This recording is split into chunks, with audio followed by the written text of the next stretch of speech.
Bonjour à tous les abonnés, j'espère que vous allez bien. Sur cette première vidéo, on va parler de Bayrou et son gouvernement d'incapables, qui prévoit une baisse de 300 millions d'euros pour les APL, aides personnalisées du logement français. Ce que je trouve incroyable, c'est qu'on n'a jamais eu autant d'SDF en France. Je le rappelle qu'il y a des personnes qui travaillent 35 à 40 heures par semaine et qui vivent dans leur voiture, s'ils ont la chance d'avoir une voiture. Et ce petit monsieur se permet, dès qu'il rentre dans le gouvernement, de baisser les APL aux gens qui ont le plus de mal à finir les fins de mois. Je trouve ça dingue. Et demain, il va y avoir un moment important puisqu'il y a 2 motions de censure qui sont déposées pour s'opposer, renverser le gouvernement et donc faire tomber le budget qui est proposé par François Bayrou. Et ben moi, jusqu'à demain, je souhaite encore convaincre, y compris celles et ceux qui pour l'instant ont dit qu'ils n'avaient pas l'intention de voter la motion de censure, de le faire. Et pour une raison très simple, c'est que ce budget, il va être extrêmement dangereux pour les Françaises et les Français. Je vous donne juste un exemple parce qu'il y a plein de vices cachés dans ce budget, des sujets dont personne n'a parlé.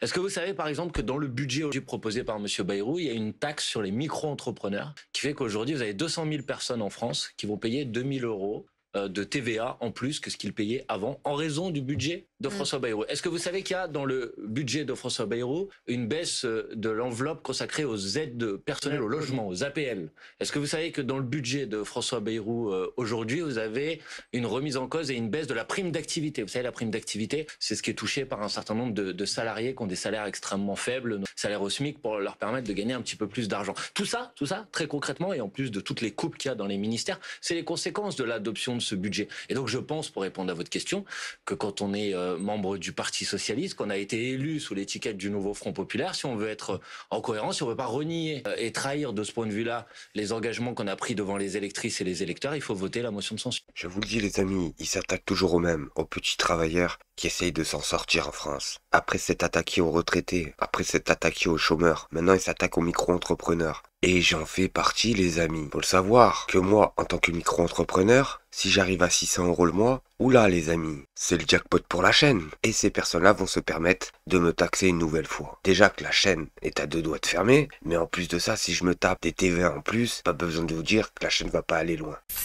Et sur cette deuxième vidéo, les amis, on va parler du député Aurélien Lecoq, député de la France Insoumise, qui va expliquer si on ne fait pas la censure, c'est 9 milliards en moins pour les services publics. Je vous le dis les amis, si le gouvernement de Bayrou reste en place, tous les aides en France, vous pouvez leur dire hasta la guegos. Ces dernières heures, macronistes et socialistes répètent en cadence « Il faut un budget à la France », essayant de répandre la panique dans le pays. Madame la ministre, pourquoi de tels mensonges? La France a un budget. Eh oui, la France a déjà un budget. Depuis l'adoption de la loi spéciale, c'est le budget 2024 qui s'applique et la totalité de ces crédits peuvent être utilisés dès maintenant. Pourquoi cette manipulation? Pour éviter à tout prix la censure, gardez vos places et continuez votre politique au service des plus riches. Mais il y a pire que vos mensonges. Vous organisez un véritable sabotage de l'appareil de l'État. Vous avez décidé de mettre l'État au chômage technique pour réaliser votre odieux chantage. Comment marche votre manœuvre? Vous paralysez l'État en empêchant les fonctionnaires d'utiliser l'argent qui est disponible depuis le vote de l'Assemblée. Vous imposez depuis le 1er janvier votre budget austéritaire qui n'a pas été voté. C'est un nouveau coup de force démocratique, un nouvel abus de pouvoir. Et qui en paie le prix? Les Français. Vous sacrifiez les services civiques avec une circulaire empêchant tout nouveau contrat alors que les crédits existent. Vous sacrifiez les lycées en empêchant les proviseurs d'avoir accès au pass culture alors que les crédits existent. Il en va de même pour les collectivités locales qui attendent leurs dotations, pour les associations qui attendent leurs subventions, les universités, leur budget. Pour tout ça, les crédits existent. Vous organisez sciemment le chaos. Ce n'est pas la censure qui désorganise l'État, c'est vous. Le budget qui s'applique aujourd'hui est meilleur que le budget de M. Bayrou. Madame la ministre, si la censure est adoptée, reconnaissez que 9 milliards d'euros de plus seraient disponibles pour nos services publics. Vu que leur gouvernement est en train de couler, vu que leur gouvernement est mal aimé des Français, eux leur objectif il est simple, faire passer la France Insoumise pour ce qu'ils ne sont pas. Et ce qu'ils ne font pas, c'est simple. C'est pas eux qui sont en train de bloquer le pays. C'est le gouvernement Bayrou. Au lieu d'aller aider nos universités, nos lycées, nos collèges, parce que je vous le dis, c'est catastrophique. C'est à peine s'il y a le chauffage l'hiver, et la clim ça n'existe pas dans nos lycées. T'as des professeurs de maternelle en France qui ont plus de 30 élèves, alors que normalement la moyenne pour une professeure de maternelle, vous pensez bien, c'est un maximum de 15 enfants. C'est pour vous dire qu'ils sont en train de rincer la France. Et pour parler de ce gouvernement pathétique, faut savoir les amis que ça fait déjà 2 mois que Bayrou est Premier ministre en France. Et il a toujours pas la moindre idée de ce qu'il va faire à part débiter des généralités. L'incompétence à ce niveau, c'est de l'art. On regarde la vidéo et on fait une petite réaction. J'ai utilisé l'image peut-être un peu forcée de l'Himalaya, chaîne de montagnes de 2000 km sur laquelle il y a 8, si je ne me trompe pas, sommet de plus de 8000 mètres. Et il y a des crevasses, vous avez raison monsieur le député. Et donc il y a un immense travail à accomplir pour retrouver le climat de confiance que vous avez indiqué. Ce climat ne sera pas retrouvé si nous ne sommes pas capables, les ayant identifiés, de proposer une stratégie sur ces très grands sujets, je ne veux pas les lister exhaustivement, de l'éducation nationale à la santé, en passant, et je commencerai par cela, par la réforme de l'État. Et voilà la différence entre les députés de la France Insoumise et tous ces comiques. C'est que les députés de la France Insoumise ont déjà un programme, et un programme en béton armé, que c'est pathétique. Clown, qui nous sert de ministre, n'a aucune idée de ce qu'il va faire pour aider les Français. Ça, je trouve ça dingue. Et sur cette vidéo, les amis, on a Benjamin Luquin, qui demande au PDG de Renault, qui gagne 5,5 millions d'euros par année, s'il considère que moralement et intellectuellement, par la force de son travail, il vaut 260 salariés payés au SMIC. Ça, c'est une bonne question. Vous pensez, monsieur le directeur général, que moralement, intellectuellement, par la force de votre travail, vous valez 260 travailleurs? Merci, présidente. Écoutez, je vous écoute depuis 2 heures parler avec une forme de légèreté, de détachement, presque comme si le sort des salariés de la fonderie de Bretagne d'un territoire ne vous obligeait pas. Après des millions d'aides publiques, 248 millions d'euros d'aides publiques, vous ne vous sentez pas un peu responsable tout de même de l'avenir de ce territoire et de ses salariés? Et vous disiez tout à l'heure, tout le monde souffre. Je trouvais ça assez curieux parce que votre rémunération en 2024, c'est 1,7 million d'euros fixe annuel, plus 30% quand même en 2024. Ça fera sans doute rêver beaucoup de salariés qui nous regardent.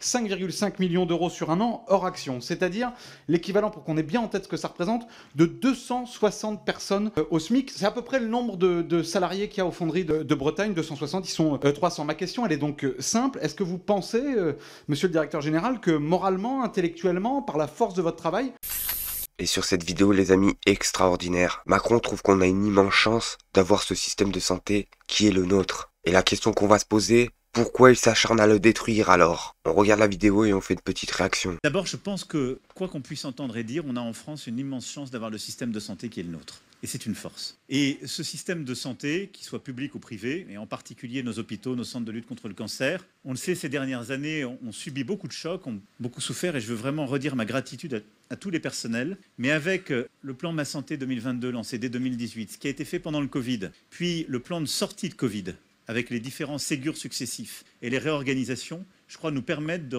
revenir vers la bonne voie. On n'y est pas encore, parce qu'il y a énormément de travail. Mais il y a eu un investissement dans les personnes, et il faut le consolider. Et je veux ici dire, parce que j'ai entendu beaucoup de craintes ce matin, donc j'en profite pour tendre le cou à quelques canards, non, on ne va pas refiscaliser les heures supplémentaires des soignants, hors de question. Et oui, les primes qui ont été données dans le Ségur sont bien des primes pérennes qui sont intégrées au salaire, y compris dans les CLC. Je préfère le dire parce que ça crée toujours de l'angoisse pour des gens qui travaillent beaucoup. Par contre, ce qu'on veut faire, c'est continuer de réformer nos hôpitaux, nos CLC, parce qu'on a aussi besoin de réformer notre organisation collective. Et là, je dois dire que les centres de lutte contre le cancer sont un bon modèle pour l'hôpital public, parce qu'ils donnent plus de flexibilité dans l'organisation. Ils mettent le médical plus au cœur du pilotage, là où sans doute on a à l'hôpital parfois trop déshumanisé et administrativisé, pour employer un mot affreux, en tout cas, mais trop d'administratifs dans la gestion du soin. Ah mais moi je vous le dis les amis, c'est qui a ramené cette catastrophe dans les hôpitaux en France? C'est Emmanuel Macron. Parce que ne vous trompez pas, avant Emmanuel Macron, les hôpitaux en France, ça allait très bien. Tellement t'avais des présidents étrangers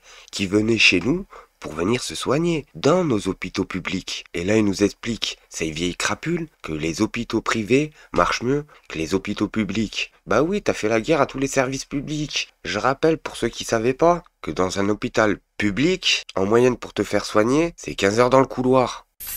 Et sur cette dernière vidéo, vous connaissez la musique. Toujours le meilleur pour la fin. On se jette dans la bataille avec Pascal Prod, qui est dans la tourmente. À cause de quoi? D'une grosse affaire qui secoue Internet. Regardez ça, préparez-vous, sortez les pop-corn, le dossier est devant vous. Terrible nouvelle pour Pascal Praud. Il est dans la tourmente à cause d'une grosse affaire qui secoue Internet. Je t'explique. Le 28 janvier 2025, il a vécu la plus grosse humiliation de sa carrière sur le plateau de l'Heure des Pros, son émission phare. Voici ce qu'on sait. Pour ceux qui ne le connaissent pas, c'est un animateur célèbre à cause de son soutien à l'extrême droite et ses sorties polémiques, notamment lorsqu'il avait suggéré que les immigrés étaient responsables de la prolifération des punaises de lit à cause de leur hygiène, ce qui avait choqué toute la planète. Ayant invité Gérald Darmanin, ministre de la Justice, pour débattre, il espérait provoquer un échange musclé sur l'immigration, en s'appuyant sur les récentes déclarations de François Bayrou sur la submersion migratoire.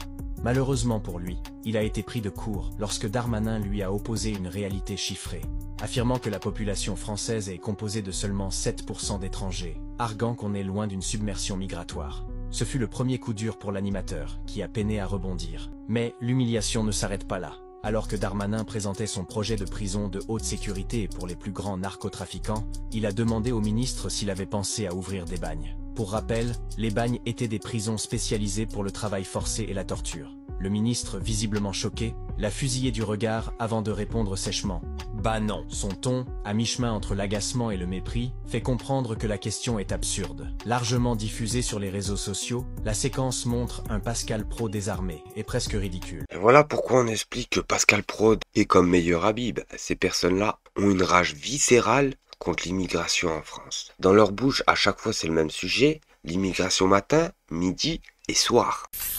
Avant de finir cette petite vidéo, vous connaissez tous la musique. Un petit like, un petit commentaire, ça fait toujours plaisir. Si t'es pas abonné, abonne-toi, c'est totalement gratuit. Sur ce, merci aux tipeurs, c'est grâce à vous que la chaîne continue à perdurer. Merci à tous.